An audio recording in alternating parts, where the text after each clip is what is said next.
Europe 1. Le journal de 6 heures présenté par Fanny Marceau. Bonjour Fanny. Bonjour Lionel, bonjour à tous. Un acte particulièrement odieux et condamnable. Ce sont les mots du maire d'Angoulême, Xavier Bonnefond, dont la mairie a été incendiée hier par un administré.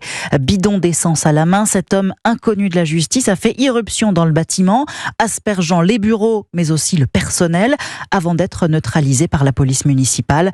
Guillaume Dreschler, vous êtes le correspondant d'Europe 1 en Charente. Que sait-on de cet individu ? Il s'agit d'un homme de 46 ans, inconnu des services de police et de la justice, qui s'est installé dans le quartier de Macampagne à Angoulême l'automne dernier. Son acte a provoqué l'incompréhension de ses voisins, dont Sylvie Chevalier, la présidente de l'association des habitants du quartier. C'est une personne comme vous et moi, normale, avec qui ils ont discuté et tout, et puis il n'y avait pas de propos ou quoi que ce soit. L'assaillant est arrivé vers midi à l'hôtel de ville, et lorsqu'il est entré dans le bâtiment, il était équipé d'une chaîne entourée de tissus enflammés.